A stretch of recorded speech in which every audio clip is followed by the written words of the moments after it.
नमस्कार, मैं हूं श्यामगिरी। आप देख रहे हैं हमारा चैनल मुद्दा भारत का। मुद्दा भारत का यानी मुद्दा आपका। आज हम चर्चा करेंगे महाराष्ट्र की राजनीति से ही। महाराष्ट्र की राजनीति में मंत्रिमंडल विस्तार तो हो गया है, उसमें कुछ चेहरे ऐसे हैं जो नामचीन थे और उनको मंत्रिमंडल में शामिल नहीं किया गया। इसी में से एक है भाजपा के कद्दावर नेता आशीष शेलार जी। उनके विषय में चर्चा करेंगे। हमारे साथ सहयोगी अनिल थत्ते जी हैं। उनसे हम इस विषय पर चर्चा करेंगे कि आखिर में आशीष शेलार जी को कैबिनेट में क्यों नहीं लिया गया।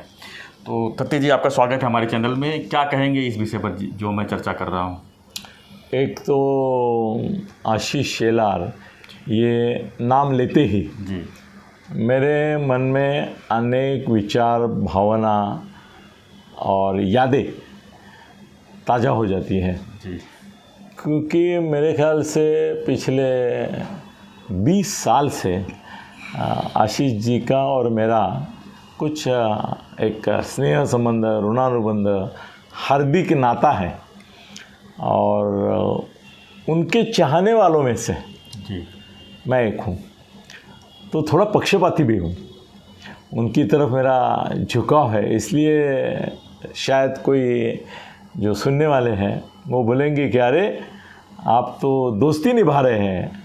मगर दोस्ती के साथ साथ मैं जो सही है, सत्य है, वो विश्लेषण भी बिल्कुल करूँगा। और आशीष का स्वभाव ऐसा है, अब तक मैंने देखा है कि कई बार ऐसा होता है कि आशीष की कोई चीज़ अगर मुझे पसंद नहीं है और मैं बोलता हूँ कि आशीष जी नहीं आवडलं, बोलते ठीक है आई नोटेड, ऐसा बोलते हैं। जैसे परसों उन्होंने संजय राउत के खिलाफ बहुत कुछ बोला, तो मैंने फ़ोन किया उनको। उस समय बिज़ी था, जैसे अभी भी हमने किया, तो वो बिज़ी है, मगर आता है उनका फ़ोन, 100% आता है। तो मैं बोला मेरे को पसंद नहीं आया कि संजय राउत, मैं और आप कितनी बार साथ में बैठे, खाना खाया है, गप्पे मारे हैं, और आपने ऐसा संजय के बारे में मुझे बोला कि भाई आपने जिगर का टुकड़ा है, तो उसके खिलाफ आप क्यों बोले? वो बोले कैसे है पर्सनल, अनिल जी याद रखो, पर्सनल नाता और पॉलिटिकल भूमिका, इसमें फ़र्क करना आप भी सीखो।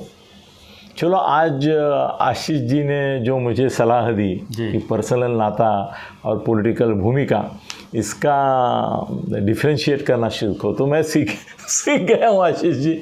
और आज मैं आपके बारे में विश्लेषक के नाते बोलता हूँ, दोस्त के नाते बोलता ही हूँ, मगर वो ज़रा थोड़ा सेकेंडरी है। एक बात सर याद रखिए कि महाराष्ट्र में कद्दावर नेता, आपकी भाषा में बोलते हैं, वो बीजेपी में कौन है, ऐसी अगर हम चर्चा करेंगे तो उसमें नंबर 1 पे बिल्कुल देवेंद्र फडणवीस हैं, नंबर 1, नो डाउट। नंबर 2 के लिए चंद्रकांत दादा क्लेम करते हैं, चंद्रशेखर बावनकुळे क्लेम करते हैं, तुम्हारे दानवे साहब भी क्लेम करते हैं, गडकरी साहब तो परमानेंट क्लेमेंट है कि भाई मैं नंबर 1 हूँ, फडणवीस बाद का है, बाद में वाला है, तो गडकरी साहब भी हैं। और आशीष क्लेम नहीं करता है, मगर लोग बोलते हैं कि नंबर 2 पे आशीष शेलार हैं। सर, आशीष शेलार के बारे में आप थोड़ा एक अलग से उनकी, और लोगों को अभी आशीष शेलार असली में क्या है ये ज़्यादा मालूम नहीं। अब शायद हो सकता है कि आशीष जी बोलेंगे कि भाई दोस्ती के नाते ऑफ द रिकॉर्ड मैंने बहुत कुछ आपसे बातें की है, उसका आप उपयोग कर रहे हैं। तो मगर मैं क्या गलत इरादे से नहीं कर रहा हूँ आशीष जी, ये मैं सही इरादे से और सही मकसद के लिए कर रहा हूँ। देखो, महाराष्ट्र में ऐसी ही एक चर्चा रहती है हमेशा कि चंद्रकांत दादा पाटिल जो हैं, उनका और अमित शाह जी का बहुत निकट संबंध है। और वो निकट संबंध है ऐसा, वो तो चंद्रकांत दादा तो मुझे भी कई बार बोले, उन्होंने तो मुझे मिलवाने का भी आश्वासन देके मेरे को बहकाया था। मगर उनका जो ससुराल है अमित जी का, वो और चंद्रकांत दादा का घर बाजू बाजू में है, तो पड़ोसी है वो। तो बहुत दिनों से, बहुत सालों से उनसे संबंध रहा है, पर्सनल फैमिली रिलेशन था करके माना जाता है कि उनके हैं। मगर बहुत कम लोगों को ये मालूम है मुझे मालूम है करके आज मैं शायद मालूम है इसके पहले किसने जिक्र किया है कि नहीं किया है, मगर अमित जी शाह का अगर महाराष्ट्र में किसी से हार्ट टू हार्ट संबंध है तो चंद्रकांत दादा का अगर 60% है तो 80% उनका आशीष के लिए है। आशीष का और उनका कम्युनिकेशन बहुत मतलब तगड़ा है। इधर ज़्यादा लोगों को पता भी नहीं है कि आशीष शेलार अमित जी के कितने करीब है, बहुत कम लोग जानते हैं। और आशीष जी ऐसा ढिंडोरा पिटते नहीं, वो मीडिया में कब आना, कैसे आना, कहाँ तक आना, उसकी वो लिमिटेशन जानते हैं। और उनका स्वभाव नहीं कि खुद के बारे में कोई ऐसी बोले कि मैं ये हूँ वहाँ हूँ, ऐसा कुछ नहीं। वो चंद्रकांत दादा की स्वभाव है। इनका ऐसा है कि भाई मुझे क्या करना है, मुझे काम करना है, मैं काम करूँगा। दूसरी एक बात उनकी और अच्छी है कि वो मराठा समाज के, मराठा महाराष्ट्र में देखो, महाराष्ट्र में मराठा होना बहुत बड़ा मायना रखता है। पवार साहब की जो पूरी सल्तनत है उसका अधिष्ठान जो है वो मराठा समाज है। और फडणवीस के बारे में हमेशा जो तकलीफ़ होती रही वो ये हुई कि वो मराठा नहीं है, तो मराठा है। और मराठा समाज में जिन लोगों की साख है, जिन लोगों को एक इज्जत दी जाती है, प्रतिष्ठा दी जाती है, महत्व दिया जाता है, उनके मत को एक ध्यान दिया जाता है, उसमें और एक नेता है मगर वो कंट्रोवर्शियल है, वो है नारायण राणे।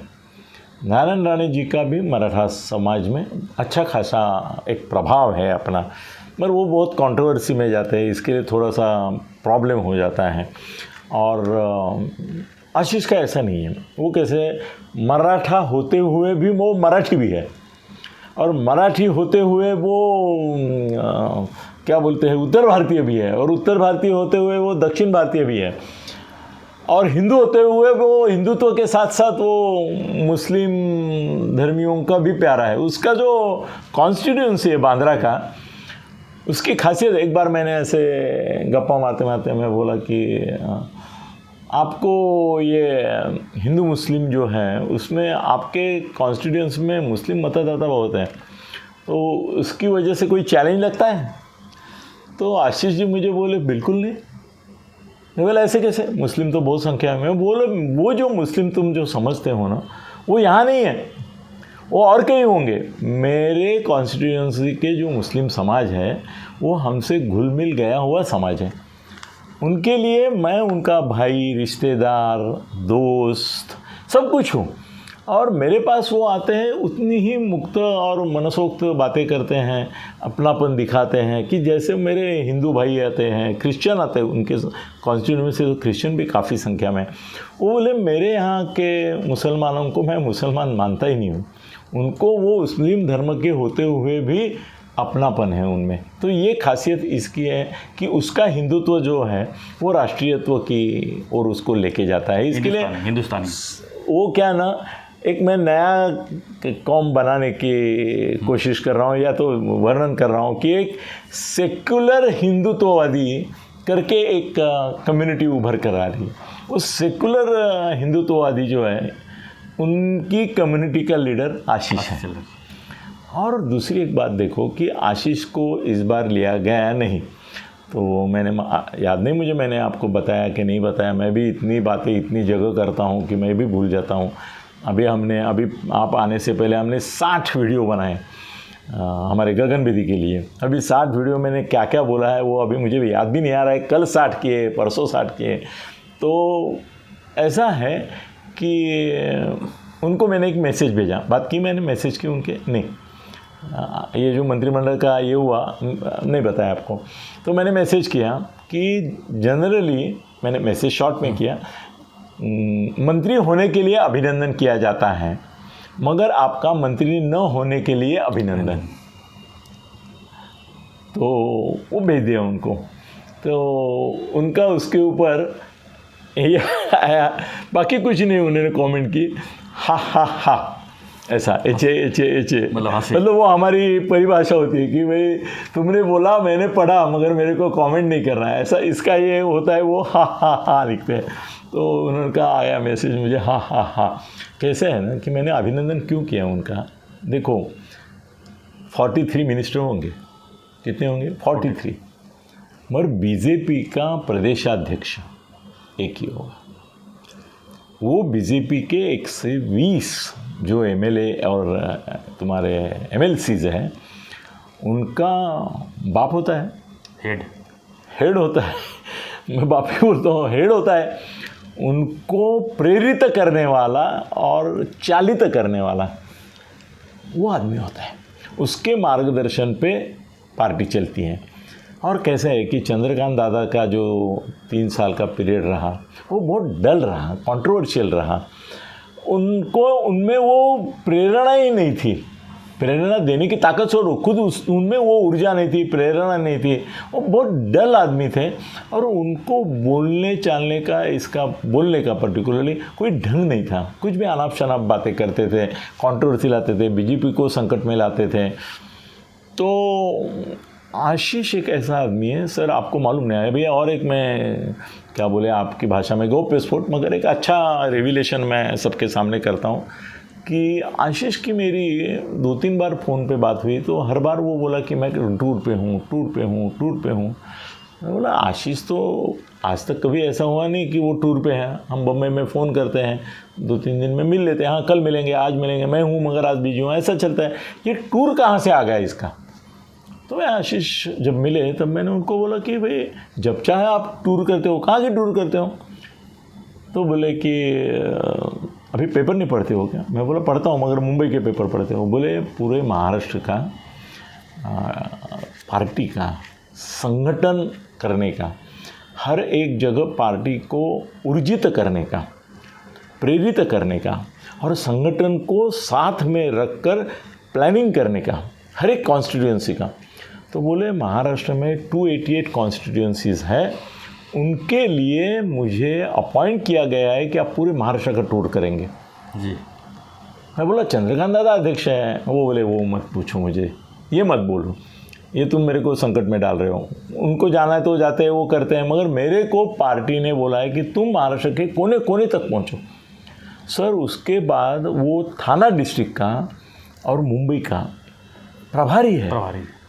सर ये बड़ी बात है। नवी मुंबई थाना, हाँ नवी मुंबई थाना और मुंबई तीनों का प्रभारी है, वो भी बड़ी बात है सर। ये 3 गढ़ जो है वो अगर बीजेपी जीत लेती है तो महाराष्ट्र की पूरी राजनीति में एक नया आयाम मिलेगा। तो उसका भी इंचार्ज है।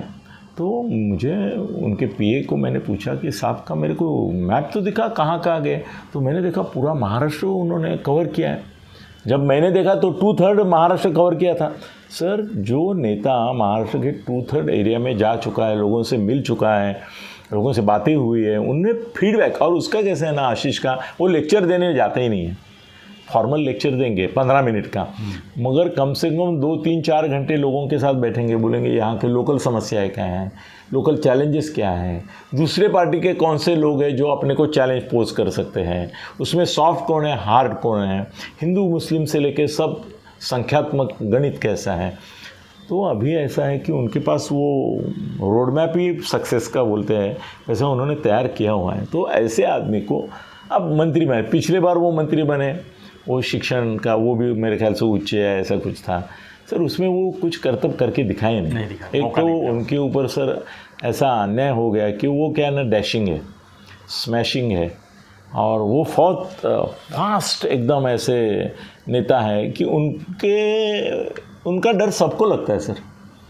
अब ऐसा है कि एकनाथ खड़से को निकाल दिया, विनोद तावड़े को तड़ीपार किया, पंकजा दीदी को बेचारी को घर बिठा दिया, और भी जो कुछ लोग थे उनको फडणवीस साहब ने तो रिटायर कर दिया।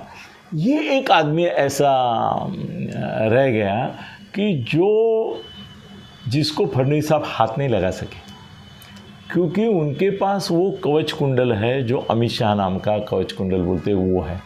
तो फडणवीस साहब भी बहुत चतुर हैं, उनको मालूम है कहाँ पे आदमी को मैं शहमात दे सकता हूँ और कहाँ पे मेरे को समझौता करना है।